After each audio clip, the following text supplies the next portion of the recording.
Amados, a graça e a paz do Senhor Jesus. Amém. Está feliz de poder estar aqui hoje para estudar a palavra do Senhor? É bênção a gente poder estar aqui nesta manhã e já iniciando agora o mês de maio. Temos o intuito, né, o propósito de nós fazermos uma reflexão sobre dentro do tema de família. Esse é o mês de maio, é um mês que nós dedicamos aí para a família, para a nossa casa. Vamos estudar assim, um pouco sobre esse tema tão precioso que a gente já tem estudado desde o início do ano, falando muitas coisas, né, sobre o casamento, sobre família. Os estudos que a irmã Lúcia tem feito são assim tremendos em termos da profundidade dos assuntos que está sendo tratado ali. E agora terminou na semana passada o tema sobre divórcio, repúdio. Eu quero encorajar os irmãos que ainda não ouviram, que não assistiram a mensagem, elas estão gravadas no canal nosso no YouTube, para ficar à disposição para todo mundo. É um estudo muito interessante, muito importante, inclusive, para nosso crescimento. E hoje nós vamos estudar aqui sobre os pilares da estrutura familiar. Os pilares da estrutura familiar. Planejamos fazer em dois momentos. Hoje eu vou fazer aqui, começar, né, trabalhando nessa primeira parte, e na semana que vem nós terminamos então a segunda parte. Quero convidar você para orar agora comigo, para a gente dar início. Amém? Amado Deus, nós glorificamos o Teu nome pelo privilégio que temos de poder estar diante do Senhor e meditar na Tua palavra. Que o Teu Espírito venha falar profundamente ao nosso coração sobre os pilares da estrutura familiar, ó Deus. Que o Senhor venha construir, sim, esses pilares na nossa vida e que nós possamos, assim, desfrutar de tudo aquilo que o Senhor tem para realizar através da nossa casa, da nossa família, dos nossos entes queridos. E nós, assim, louvamos o Teu nome, porque a Tua palavra nos aconselha, nos corrige, nos encoraja. A Tua palavra nos mostra todas as coisas. E assim queremos conhecer os Teus propósitos e fazer a Tua vontade como o Senhor deseja, Pai. Nós oramos agradecidos e pedimos a Tua bênção agora. Abre o nosso entendimento, revela-nos a Tua palavra. Usa os meus lábios, ó Pai, apenas como um instrumento para que o Senhor fale ao nosso coração aquilo que o Senhor tem para nos ensinar. Nós oramos em nome de Jesus. Amém. Amém. Amados, eu quero, preliminarmente, fazer aqui umas considerações. Como a gente vai tratar aqui sobre os pilares da estrutura familiar, às vezes a gente pensa no seguinte: bom, isso é uma utopia, é uma coisa que está fora da minha realidade, ou está fora da realidade dos meus dias.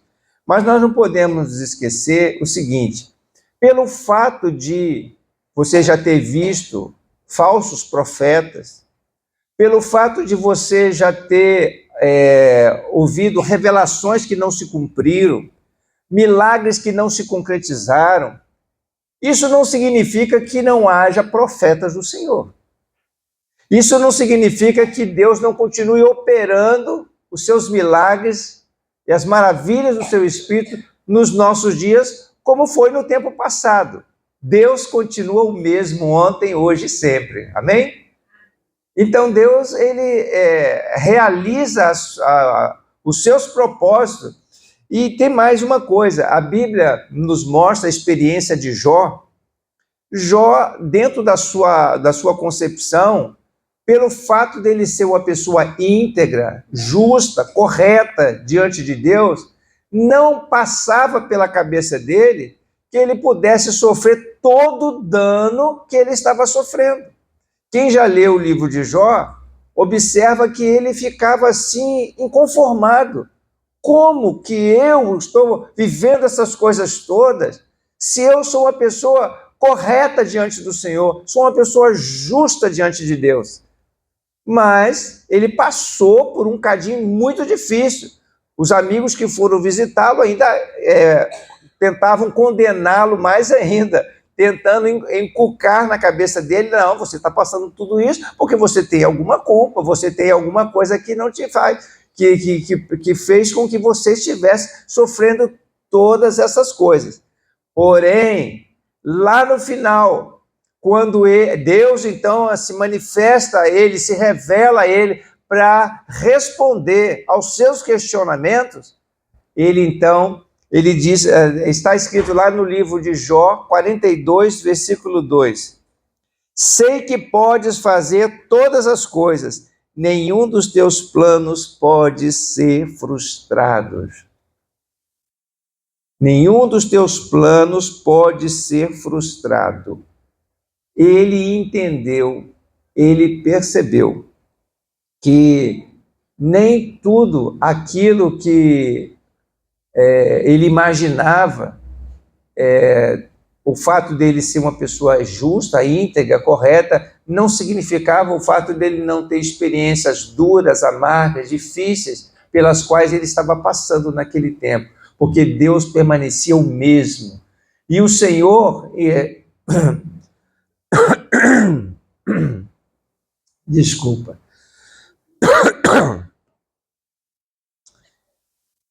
E o Senhor ainda fez com que ele...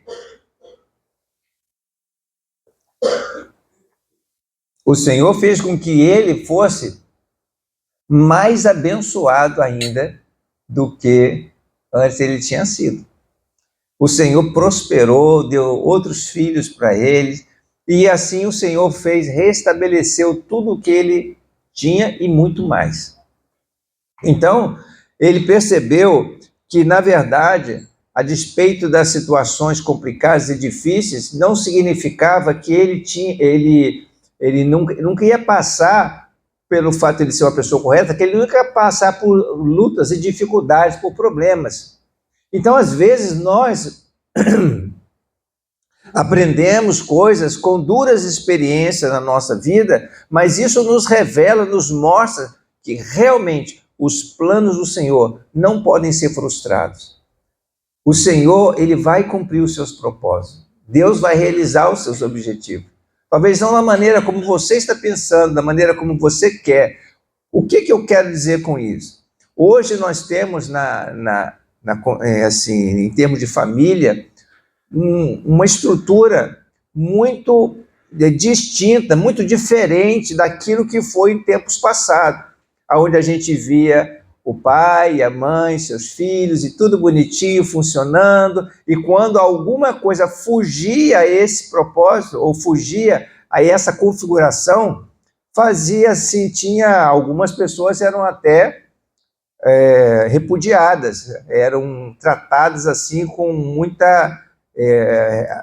assim, com distinção, e a pessoa não recebia, a sociedade não recebia.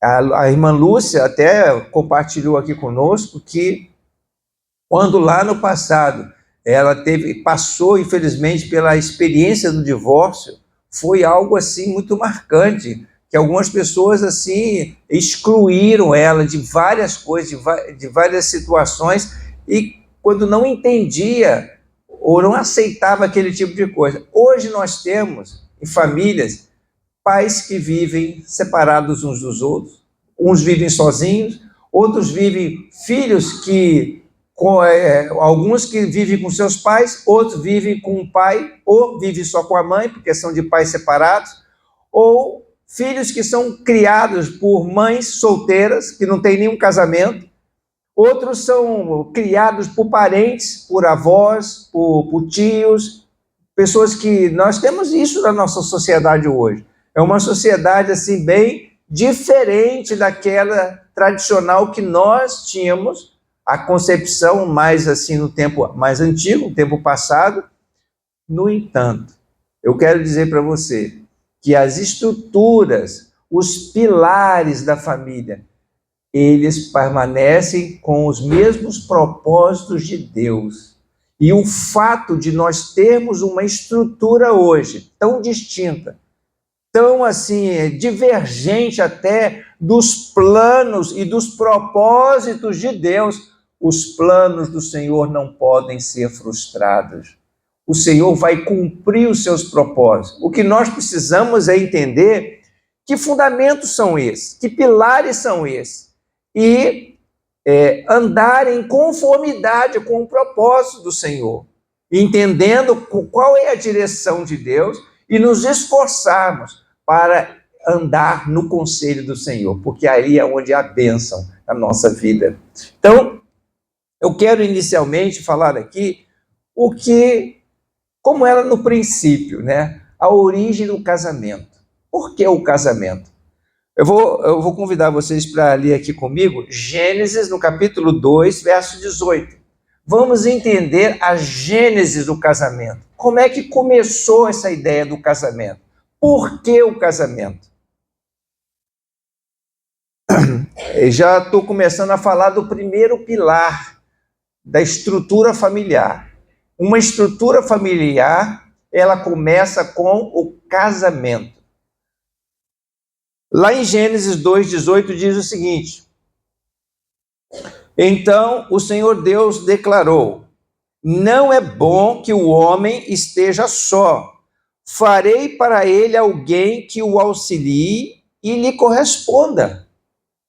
Veja, de quem foi a ideia de unir o homem a uma mulher? Foi o homem? Deus viu que não era bom o homem ficar só. E por isso ele preparou para o homem uma ajudadora.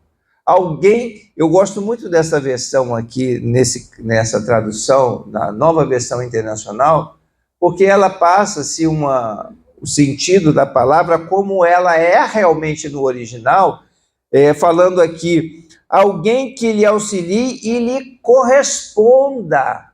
Alguém que lhe corresponda. Isso quer dizer o quê? Que todos nós somos diferentes uns dos outros, não é verdade?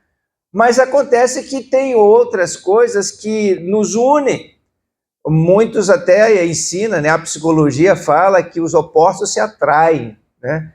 Na verdade, nós temos pessoas que caminham conosco no casamento, pessoas que nos correspondam.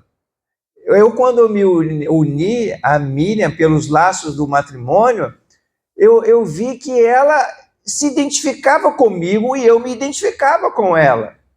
E até antes de nós, enquanto nós estávamos no período do namoro, aí nós fomos trocando algumas visões para poder até nos conhecer melhor, né, em termos daquilo que nós estávamos com um propósito para a nossa vida, e aquilo foi unindo cada vez mais essa, vamos dizer assim, essa unidade de propósitos. E como estava no coração dela, eu percebi que eu estava correspondendo às expectativas dela, e ela correspondia às minhas expectativas, então tá feito, está testificado, é essa a mulher que vai fazer parte da minha vida o resto dos meus dias. Então, alguém que corresponda, alguém que auxilie. Irmãos, eu não sei o que seria do meu ministério se não tivesse aí a ajuda da pastora Miriam. A pastora Miriam é uma auxiliar, uma ajudadora na área do ministério, na minha casa, no cuidado com os meus filhos. Exatamente o que a Bíblia fala sobre a visão de Deus, o propósito de Deus. Deus quer fazer a união do homem e da mulher para o casamento. O casamento é isso, é a união de propósitos. E quando a Bíblia fala lá em submissão, né, a submissão, a mulher deve se submeter, nós já vamos falar daqui a pouquinho mais sobre isso daí, mas a submissão está debaixo da mesma missão. Por isso que há uma unidade, união de propósitos. Quando as pessoas pensam, né, no casamento como algo, eu vou casar para eu ser feliz, já está fora do propósito. Ninguém vai casar para ser feliz, ele vai casar para fazer o outro feliz, para, vamos dizer, corresponder à expectativa do outro.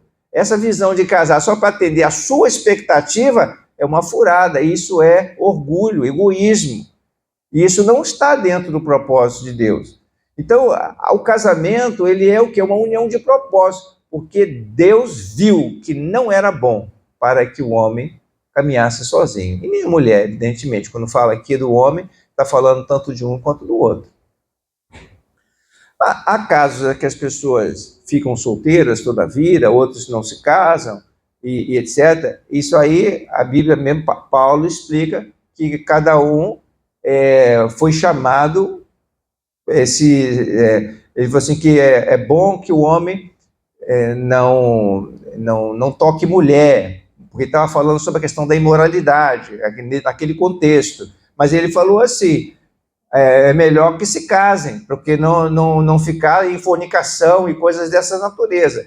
No entanto, quando a gente olha assim dentro do propósito geral, aí tem pessoas que dizem, mas aquela pessoa lá,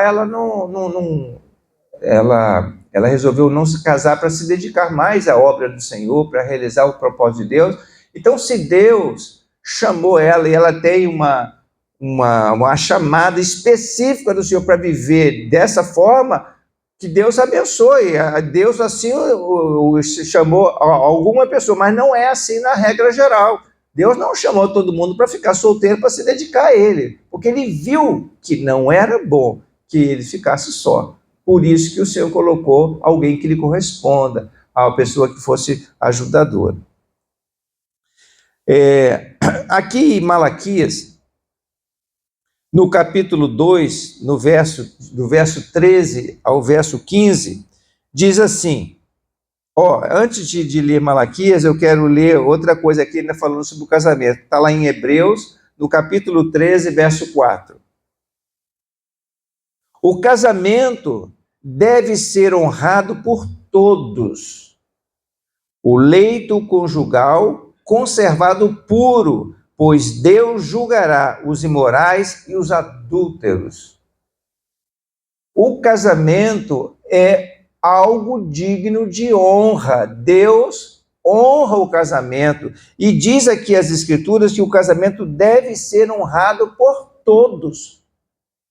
O casamento é uma instituição sagrada, uma instituição santa, porque foi criado, a sua origem foi criado dentro da vontade de Deus. E o Senhor estabeleceu assim para que os dois se tornassem uma só carne. E isso, quando se fala uma só carne, fala união de propósito. É como se fosse uma só pessoa. E por essa razão caminham juntos. Diz lá também em Malaquias, no capítulo 2, agora vamos ler então Malaquias, capítulo 2, verso 13 a 15.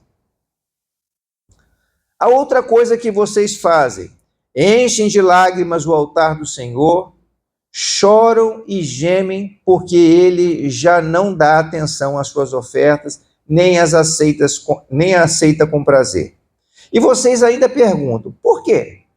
É porque o Senhor é testemunha entre você e a mulher da sua mocidade, pois você não cumpriu a sua promessa de fidelidade, embora ela fosse a sua companheira, a mulher do seu acordo matrimonial. Não foi o Senhor que fez um só? Em corpo e em espírito, ele lhes pertencem. E por que um só? Porque ele desejava uma descendência consagrada. Portanto, tenham cuidado, ninguém seja infiel à mulher da sua mocidade. Portanto, tomem cuidado, que ninguém seja infiel à mulher da sua mocidade. Deus nem aceita oração daquele que está sendo infiel. Deus nem aceita ofertas, dádivas, coisas que você deseja entregar para ele. Deus não aceita se há infidelidade no casamento. Veja como Deus trata de maneira tão séria, santa, a união matrimonial. É algo assim que nós precisamos entender. E isso daqui, amados, é um dos pilares da família. A família começa com o casamento. E a partir daí, a gente vê hoje na sociedade, né, Pessoas que, sem estar unidas pelo casamento, trazem filhos ao mundo e os filhos ficam sem sem a atenção necessária que precisa ter da família, porque deve ter, logo depois do casamento, quando vem os filhos, a gente vai entrar ainda na parte dos filhos aqui, mas tem os cuidados, né? A instrução, a educação, o compartilhamento, não só por parte do pai, como por parte da mãe, e a falta de um desses personagens na família causa transtornos, causa males que, inclusive, nós estudamos aqui com a irmã Lúcia Zani sobre vários problemas. Essa reflexão que nós estamos fazendo aqui sobre os pilares da estrutura familiar faz parte desse conjunto de estudos que nós estamos realizando sobre família. Nós estamos vendo até então, até agora, diversas situações dentro das famílias de um modo moderno e dos problemas que causam essa desestrutura, essa desconfiguração. E como que o Senhor trabalha para tratar essas questões e trazer cura, trazer restauração. Agora, o nosso último estudo foi sobre divórcio, sobre repúdio. Por isso eu aconselho tanto a vocês a pegarem isso daí, porque são coisas que precisam ser tratadas, alimentadas no seu espírito, para que você possa restabelecer a estrutura dentro do pilar correto. Quando um pilar está comprometido, a edificação não fica boa. Sempre há problema na construção da edificação. Então, nós estamos vendo aqui que o casamento, ele é um dos pilares, e o Senhor trata com muita seriedade essa questão da fidelidade conjugal, o acordo matrimonial de poder conduzir sempre o casal ali junto. Então, nós vamos agora entrar aqui e ver, aconteceu o casamento, foi o princípio. Como é que é agora a vida conjugal entre o homem e a mulher? A vida conjugal. Vamos ver aqui as bênçãos que advêm do casamento, desta unidade, dessa comunhão, dessa união. Eclesiastes, capítulo 4, verso de 9 a 12, nos diz assim: é melhor ter companhia do que estar sozinho, porque maior é a recompensa do trabalho de duas pessoas. Se um cair, o amigo pode ajudá-lo a levantar-se. Mas o pobre do homem que cai e não tem quem o ajude a levantar-se. E se dois dormirem juntos, vão manter-se aquecidos. Como, porém, manter-se aquecido sozinho? Um homem sozinho pode ser vencido, mas dois conseguem defender-se. Um cordão de 3 dobras não se rompe com facilidade. Está aqui, amados, o benefício grande desta comunhão, desta unidade. Aqui o primeiro ponto fala sobre é melhor ter companhia do que estar sozinho. Nós fomos criados como seres sociais, para viver em comunidade, para viver em comunhão, para estar unindo propósitos, para a gente caminhar, para trabalhar junto, para vencer as dificuldades que aparecem ao longo da vida. Lembra do que eu falei sobre Jó? Jó imaginava que a vida dele caminhando, tudo de acordo com o propósito de Deus, que não teria problemas, mas a vida traz problemas. Desde que entrou o pecado no mundo, há situações adversas. Paulo, inclusive, recomenda: fortalecei-vos no Senhor e na força do seu poder. Nós devemos estar preparados para resistir no dia mau. O dia mau, mais cedo ou mais tarde, um dia ele chega. E nós precisamos estar preparados para isso. E como não estar em melhores condições se a gente não estiver sozinho? Se a gente estiver ali com o nosso cônjuge do nosso lado. Aqui também refere-se a outras situações. Por exemplo, de um negócio, você ter um amigo, alguém que possa estar lá do seu lado para conduzir certas situações de dificuldade. Essa questão aqui agora, eu estou enfatizando o lado do casamento, mas isso também é válido para as outras questões da nossa vida. Nós temos o nosso cônjuge, nós temos amigos leais, amigos sinceros, que vão estar ali do nosso lado, para que no momento da adversidade nós não estejamos sozinhos. Você já deve ter experimentado quão difícil é estar sozinho no momento difícil. É muito complicado. E você ter alguém que você sabe que é alguém que lhe corresponde, alguém que você pode contar, alguém que tem um acordo matrimonial com você, tem um contrato de fidelidade contigo. Irmão, não tem força maior do que você ter alguém do seu lado que você pode contar realmente. E a outra coisa aqui que aborda aqui nesse texto de Eclesiastes porque maior é a recompensa do trabalho de duas pessoas. Quantas vezes é necessário a cooperação tanto do marido quanto da esposa no ambiente doméstico para suprir necessidades? É claro que Deus deu ao homem a responsabilidade principal de cuidar da manutenção do seu lar. Como sacerdote da sua casa, ele deve prover para o sustento do seu lar. Contudo, a mulher pode realmente cooperar, não só com as atividades que ela pode hoje, inclusive, muitas mulheres trabalham fora, trazem uma contribuição adicional, que eu posso chamar até uma contribuição adicional, porque é muito difícil o trabalho, já que o homem, na maior parte das vezes, está numa atividade externa, buscando o sustento do seu dia a dia, e a mulher, por sua vez, tem as suas coisas, as suas responsabilidades de cuidar da sua casa, porque quem é que vai cuidar? Mas aí, algumas, por questão de necessidade, até contrata alguém para ajudar no cuidado das coisas da casa e ainda trabalha fora. Então, aqui está dizendo que maior é a recompensa do trabalho de duas pessoas.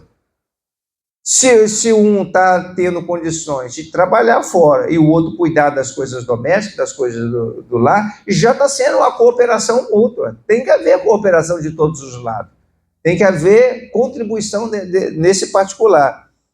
E como tem essa cooperação, a paga, aqui diz que a recompensa do trabalho de duas maior a recompensa do trabalho. Se há uma recompensa do trabalho e se há unidade, união no matrimônio, no casamento, os recursos é para o lar, é para a casa. O que é meu é da minha esposa, da pastora Miriam. O que é da pastora Miriam também é meu.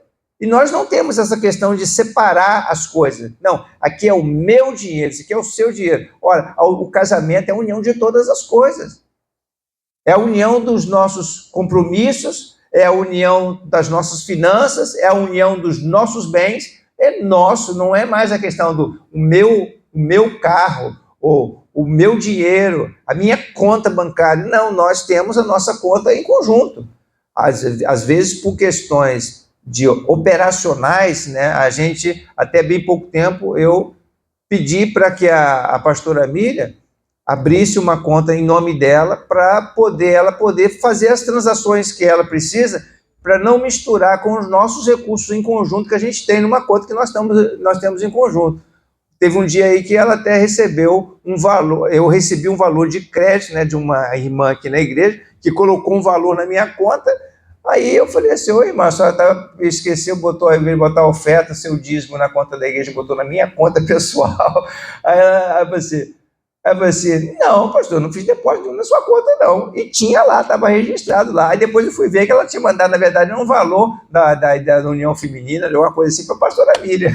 Aí eu estava, para não ter esses embrólios, assim, misturar uma coisa com a outra, aí eu orientei ela. Então ela tem uma conta, mas os nossos recursos, assim, o grosso dos nossos recursos, está tudo concentrado numa única conta que nós temos em conjunto.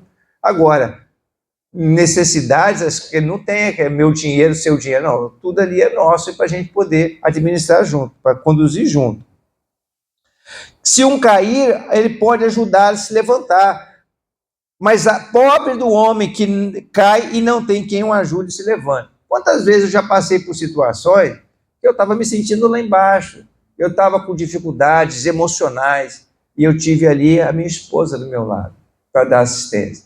Quantas vezes situações que ela passa também pelas lutas, pela dificuldade, e eu posso também estar lá do lado dela para poder cooperar. Então é dessa forma que, através do matrimônio, através do casamento, nós temos realmente alguém do nosso lado para poder nos abençoar, nos assistir, nos ajudar.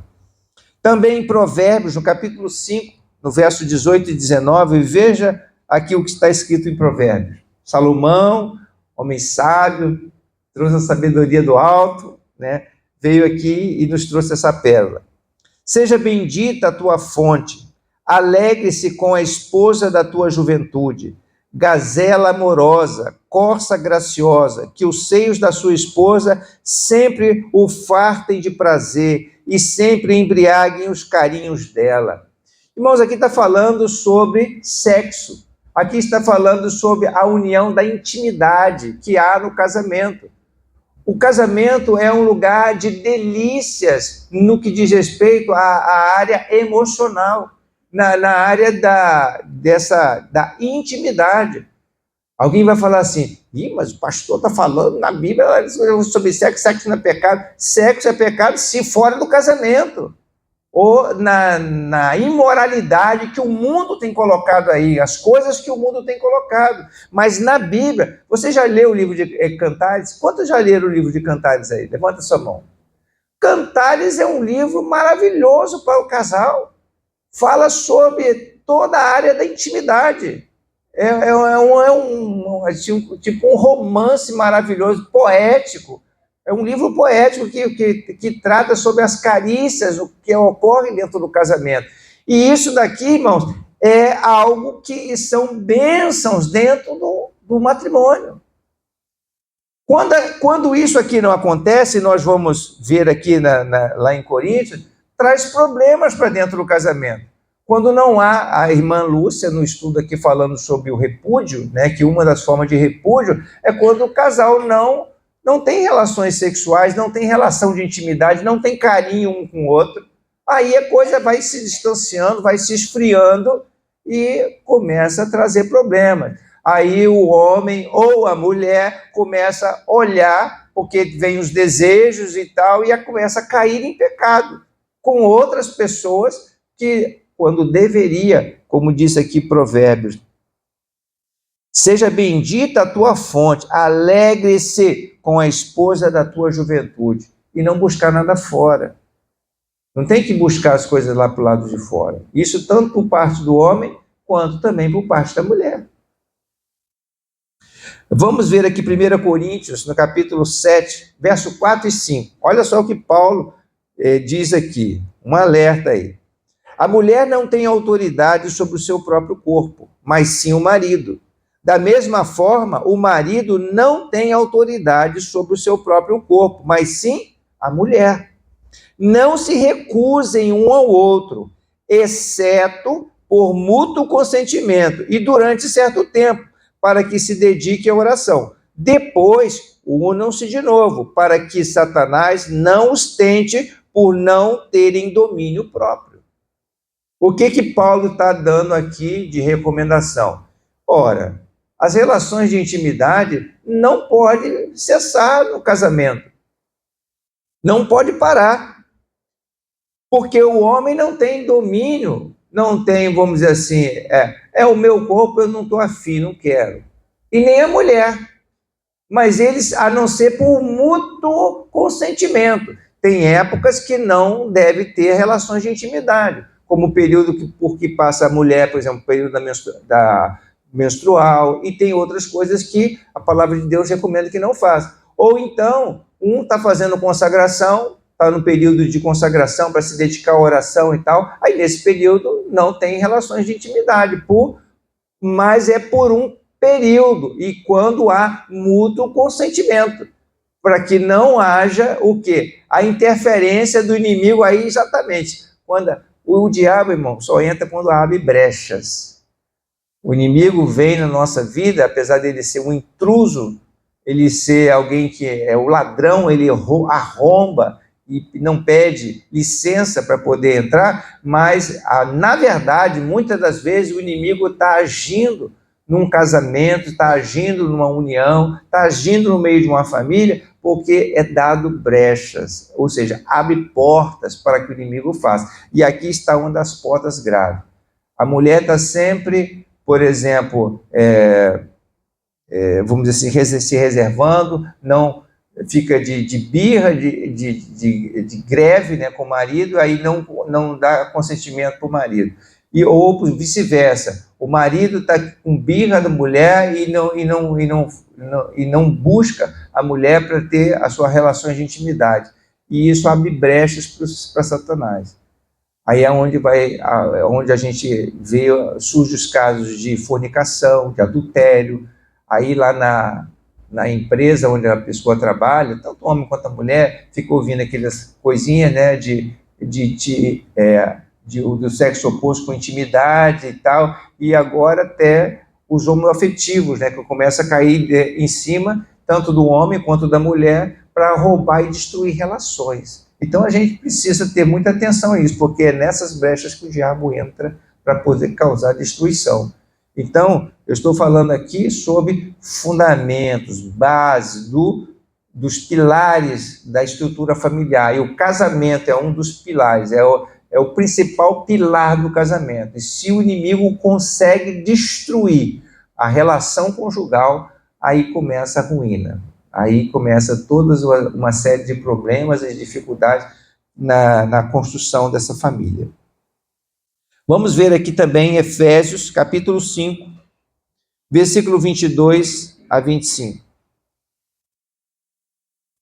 Mulheres, sujeitem-se aos seus maridos como ao Senhor, pois o marido é o cabeça da mulher, como também Cristo é o cabeça da igreja, que é o seu corpo, do qual ele é o Salvador. Assim como a igreja está sujeita a Cristo, também as mulheres estejam em tudo sujeitas aos seus maridos. Maridos, amem as suas mulheres, assim como Cristo amou a igreja e entregou-se a si mesmo por ela. Amados, aqui há o que? Responsabilidade de ambos os lados. Há necessidade de que tanto a mulher quanto o homem tenham a sua parte dentro do casamento. Nunca o sucesso de uma união matrimonial depende de uma só pessoa. Depende das duas pessoas. Cabe aqui ao marido, inclusive, algo que na minha visão, é uma situação muito mais, assim, vamos dizer assim, não vou dizer que é mais importante, mas uma missão muito mais difícil da realização, porque ele está dizendo aqui que o marido deve amar a sua esposa como Cristo amou a sua igreja. E como é que Cristo amou a sua igreja? Ele deu a sua vida por ela. Ele deu a sua vida por ela. Então o marido deve estar pronto a dar a sua vida. Isso significa a se sacrificar, significa a pagar o preço, significa fazer tudo o que for possível para preservar a sua casa, a sua família, a sua esposa principalmente. Então ele deve se empenhar com todos os seus esforços para ver cumprido a bênção na vida da sua mulher. Não é só a questão de trabalhar para trazer o sustento para dentro de casa, mas é também atender às suas necessidades emocionais, às carências, às inseguranças que acontecem muitas vezes pela mulher ser mais sensível. Há muitas vezes insegurança da parte da mulher. E por isso o homem deve sim amar a sua esposa como Cristo amou a sua igreja, como Cristo ama a sua igreja. A mulher, por sua vez, ela deve ser submissa ao seu marido. O que eu tinha falado assim previamente, quando eu falei de submissão aqui? Submissão é estar debaixo da mesma missão. Se a mulher uniu ao seu marido pelos laços do matrimônio, é porque eles estão dentro de uma mesma missão. E com o objetivo de alcançar e atingir o propósito que Deus tem para essa família, para essa casa, a mulher deve se submeter. Quando for o caso de tomada de decisão, chega, conversa com a esposa para tomar uma certa medida que vai trazer impacto dentro de casa. Mas o marido, de acordo com as escrituras, de acordo com o plano e o propósito de Deus, ele tem a palavra final. Porque vai que, numa situação, não se chega a um acordo para poder fazer determinada coisa. Então, você faz o que você quer e eu vou fazer o que eu quero. Não, aí é divisão. A Bíblia fala que quando há divisão dentro da casa, o que acontece? Não subsiste. Em nenhuma instituição, em nenhuma casa, em nenhum negócio, nada subsiste se há contendas e divisão. Não prevalece. Então, para não haver divisão, o que acontece? Então vamos fazer dessa forma, nós vamos fazer desse jeito aqui. Amém? Aí a esposa, amém. Vamos junto, estou contigo. Aí não é a questão de estou contigo porque eu sou obrigado, porque tem um casamento, porque tem um contrato. Não é dessa forma. Muitas vezes a gente obedece a Deus, não porque a gente está sentindo alegria, por estar largando aquela nossa paixão por coisas ruins, Não, a gente o faz por obediência. E depois a gente desfruta das bênçãos do Senhor. Jesus aprendeu obediência por aquilo que ele padeceu. Então, a submissão é porque tem algo mais importante do que o meu interesse pessoal. Tem algo que é mais sublime do que a minha vontade de fazer determinada coisa. E nesse caso aqui, dentro do casamento, a união de propósito, nós temos um propósito em comum para realizar juntos, no meio da nossa família. Então, em favor desta união, desse propósito, nós devemos caminhar na mesma direção. Então, não deve um caminhar para um lado e outro caminhar para o outro, porque aí não dá certo. Aí vai haver ruína, o reino não se estabelece, a casa não subsiste e tudo se desfaz. Agora, nós queremos tratar aqui sobre os filhos advindos do casamento. Aí a chegada dos filhos. Os filhos, irmãos, são uma bênção. A Bíblia fala lá em Salmo 127, versos de 3 a 5. Os filhos são herança do Senhor. Uma recompensa, ou seja, um galardão que ele dá. Filhos não é problema, não é transtorno, mas é um galardão, é uma bênção que Deus proporciona como fruto do casamento. Como flechas nas mãos do guerreiro são os filhos nascidos na juventude. Como é feliz o homem cuja aljava está cheia deles. Não será humilhado quando enfrentar seus inimigos no tribunal. Filhos, irmãos, é motivo de orgulho para os seus pais. Filhos, é como ele coloca aqui uma metáfora, é como o guerreiro que tem na sua aljava. Aljava é aquele lugar onde coloca as flechas, aquele caniço que fica, um canozinho assim que as pessoas botam as flechas lá. O guerreiro que está com essa aljava cheia de flechas, ele não passa vergonha diante do inimigo. Ele vai, puxa lá, pega o celular e pá, manda ver. Então, ele faz essa metáfora aqui para ver como é abençoado o homem. Quando eu falo aqui do homem, a palavra de fala homem, é quando tanto o pai como a mãe está com a sua casa com filhos, porque tem frutos desse casamento, tem frutos desse relacionamento.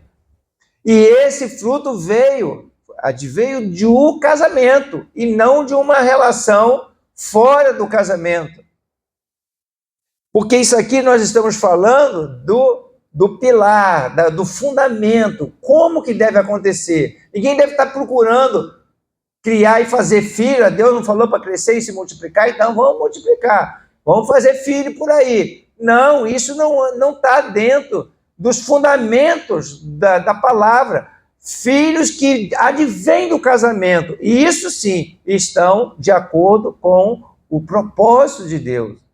E tende a frutificar, a ser abençoado.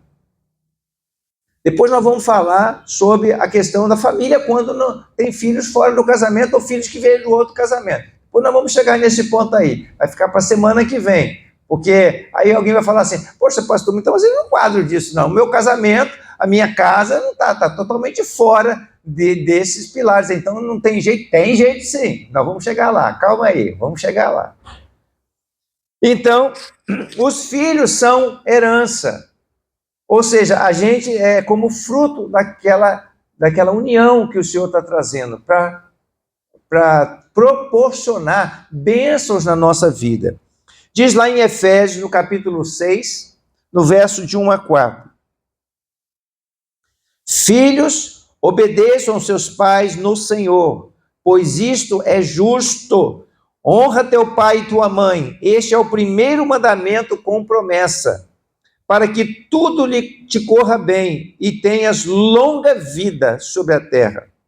Pais, não irritem seus filhos, antes criem-nos segundo a instrução e o conselho do Senhor. O que acontece? Chegaram os filhos. Agora os filhos precisam o quê? De ser cuidado, de ser instruído, de ser educado. E dessa forma, há uma responsabilidade do casal de ter uma atenção e, ao mesmo tempo, uma responsabilidade mútua dos seus filhos, quando são instruídos de acordo com o conselho do Senhor. Tem filhos aí que batem nos seus pais. Tem filhos que não têm limites, faz o que quer. Uma vez nós até passamos aqui no encontro de famílias aqui, sobre como criar um filho delinquente. Isso foi feito por uma instituição lá nos Estados Unidos, de um policial lá do grupo de Dallas, que eles colocaram assim, como criar um filho delinquente. Aí faz tudo o que ele quer, não estabeleça limites, aí vai falando várias coisas lá. Porque o filho vai crescendo pensando que ele pode fazer todas as coisas. Tudo que o filho quer, começa a fazer birra, começa a chorar, eu quero isso, quero aquilo, então toma aqui. Eu quero aquilo, toma isso aqui. Então ele vai crescendo pensando que ele pode todas as coisas. E daqui a pouco ele está dominando a sua casa, está dominando os seus pais, fazendo o que ele acha que tem que fazer. Tem que ser estabelecido disciplina. E a disciplina é necessária para não causar outros problemas lá na frente, que eu vou ler agora com vocês. Está lá em Provérbios, no capítulo 15, verso 20. Vamos ler aqui, Provérbios 15, 20. O filho sábio dá alegria a seu pai, mas o tolo despreza a sua mãe. O filho tolo despreza a sua mãe. Se na sua meninice, né, os pais não dão a cobertura adequada, não ensina o filho a honrar os mais velhos, a respeitar os seus pais, eles vão crescer sem a devida instrução e vão trazer muita tristeza para os seus pais. Essa que é a verdade. A gente já viu também aqui num outro encontro que o período em que está sendo formado a personalidade da criança está desde o seu nascimento até os seus 6 anos, 5, 6 anos. Está sendo formada ali a sua personalidade, o seu caráter. Então, você quer formar, trazer um bom caráter na vida dos seus filhos, isso independente se é pobre, se é rico, se é uma pessoa que vive numa comunidade, se é uma pessoa que vive num lugar luxuoso, tudo vai de como é educado o filho. Eu assim, tenho algumas crianças, a gente aqui atende no Projeto Educar, né, muitas crianças que vêm de vários lugares para poder receber reforço escolar. E algumas crianças, a gente percebe que é extremamente educado, solícito. E são pessoas muito simples, pobres, humildes, não teve uma boa educação. Outros são muito arrogantes, que precisa, né, a irmã Miriam, junto com as professoras ali e tal, trazer uma educação que talvez não tiveram, ou se perdeu ao longo do tempo. E aí precisa de ser instruído. Mas aí o que acontece? Os filhos, quando recebem a instrução do Senhor, como a Bíblia fala lá em Deuteronômio, né, que deve se reunir os seus filhos à roda da mesa, compartilhar sobre a palavra, compartilhar com a palavra, e dessa forma vão estar fortalecendo os laços da comunhão, da unidade, e ao mesmo tempo recebendo a instrução e o conselho do Senhor. Eles vão aprender a honrar os seus pais, e aqui, como diz a palavra, o primeiro mandamento com promessa é exatamente isso: honra o teu pai e a tua mãe, para que se prolongue os seus dias. Aquele que sabe honrar o seu pai e sua mãe vai ter a sua vida prolongada, vai viver muitos anos, porque é promessa de Deus. Agora, aquele que não sabe honrar o seu pai e sua mãe vai ter problema, evidentemente. Vamos ler aqui Gênesis 2, 23 e 24. Disse então o homem, essa sim é osso dos meus ossos e carne da minha carne. Ela será chamada mulher, porque do homem foi tirada. Por esta razão, o homem deixará pai e mãe e se unirá à sua mulher, e eles se tornarão uma só carne. Aqui marca o início da nova família. Veja só o ciclo da vida familiar. É claro que não parou aí, não vamos continuar na próxima semana. Deus viu que não era bom que o homem ficasse só. Separou alguém que fosse para ele uma auxiliadora, alguém que lhe corresponda. Deus fez então, estabeleceu os laços do matrimônio. Pediu para que todos honrem o matrimônio. É o pacto conjugal. Através do matrimônio, o Senhor trouxe vários benefícios, bênçãos. Uma vida de relacionamento, uma vida de caminhar em unidade, um auxiliando o outro, não cada um fazendo aquilo que acha que tem que fazer, mas com muito diálogo, com muita conversa.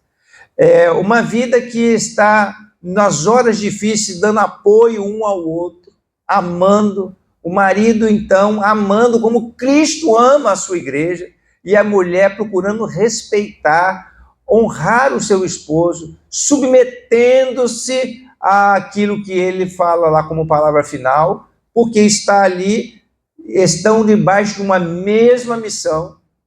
Aí vem os filhos, com os filhos eles começam a receber, Deus vai abençoar porque foi uma bênção, foi um galardão. O Senhor trouxe uma bênção para o casamento, que vieram os filhos.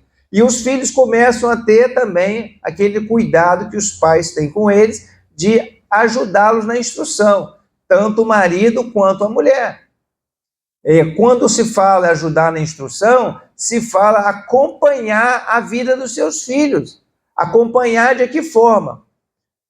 Saiu da fase da infância, da primeira infância, que começa a caminhar, começa a dar os seus primeiros passos, começa a ter amiguinhos, ver com quais os relacionamentos que esses amiguinhos têm, E como está trabalhando na instrução no dia a dia, orientando, mostrando o que é certo, o que é errado, o que deve fazer, o que não deve fazer, quando eles começam a fazer contato com as outras crianças e que observam coisas que não são adequadas, os seus filhos já vão estar preparados a lidar com aquelas situações. E aí é preciso o pai interagir, a mãe interagir com seus filhos. Como é que foi o dia hoje na escola, filho? Conta para mim aí, o que aconteceu, e etc. E vai se inteirando. É o filho, como tem diálogo dentro de casa, começa a abrir, compartilhar certas coisas. Outro dia, uma criança aqui, né? Aliás, o pai de uma criança aqui foi chamado na escola porque a criança se recusou a fazer a atividade lá que estavam fazendo coletivamente e se recusou a fazer. Aí, quando o pai chegou lá na escola para poder saber o que aconteceu, por que a filha não... Por que ele tinha sido chamado lá, que aí foi explicar a ele, etc e tal. Aí ele foi conversar com a filha. Filha, por que você agiu dessa forma e tal? Ó, pai, dá uma olhada só no livro que eles queriam que eu fizesse. Aí tinha umas encenações que a criança tinha que fazer que era contrário às suas crenças, às coisas que ela aprendeu, que ela tinha que incorporar aquele personagem que não tinha a ver com a sua personalidade, com as suas características, e coisas que eram abomináveis diante de Deus. Então, quando ele viu aquilo dali, aí ele voltou na escola e foi saber o que aconteceu e tal, e foi explicar lá para a coordenadora que a professora colocou um livro daquela magnitude, vamos dizer assim, para influenciar uma criança de 9 anos. E a criança se recusou a fazer. Ele falou assim, mas isso aqui não tem sentido, você querer impregnar uma ideologia na vida da minha filha de coisa que ela não acredita, que nós não cremos nisso. E nós temos liberdade para poder andar nessas coisas. Isso tudo veio por causa de quê? Por causa de um diálogo entre pai e filho. Foi conversando. Aí foi chamado na escola por causa de alguma coisa, ele podia simplesmente ter chegado lá, dado um sabão no seu filho, você está me passando vergonha de ter chamado aqui por causa disso, daquele. Ele foi conversar, dialogar com a sua filha, aí descobriu lá coisas que estavam querendo inculcar na cabeça dela, que era totalmente contra a sua crença. E nós temos a liberdade de credo, liberdade religiosa, liberdade de tudo. Então, nós não podemos querer inculcar na cabeça de alguém uma coisa que não vem da parte de Deus. Então, aí vem essa questão da educação, da instrução. Aí o filho vai crescendo, e ele aprendendo a honrar os seus pais, a caminhar junto. Aí ele começa a entrar nas atividades, né? Depois de estudo, começa a querer trabalhar, daqui a pouco tem uma namoradazinha e tal. E aí chega o dia, quando o que acontece? A mesma coisa que aconteceu com você, o Senhor vai separar alguém que lhe seja, alguém que lhe corresponda, tanto por parte da menina quanto por parte do menino. Aí chega a hora de romper o cordão umbilical, no sentido de que agora vão começar uma nova família, vão começar uma nova casa. E aqui diz de maneira bem clara, por esta razão, o homem deixará o seu pai e a sua mãe para se unir à sua mulher. Não é agora abandoná-los. Nós vamos ver na próxima semana a continuidade agora dessa história, dos fundamentos, mas é no sentido de que agora ele, o varão, quanto a varoa, terão responsabilidade com a constituição da sua família, ou com a continuidade da sua família de onde ele saiu.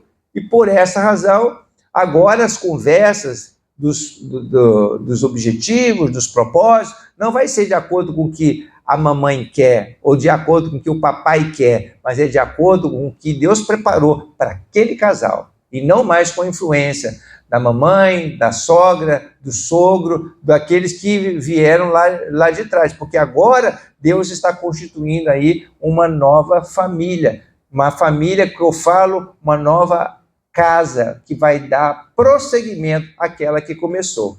Nós vamos, na semana que vem, conversar agora sobre os filhos dos filhos e os casos em que não tem essa configuração e que muitos estão relacionados do tempo presente a uma estrutura completamente desconfigurada desse modelo que nos ensina aqui, nos traz a palavra. Então, como é que vai ficar? Nós vamos ver na semana que vem.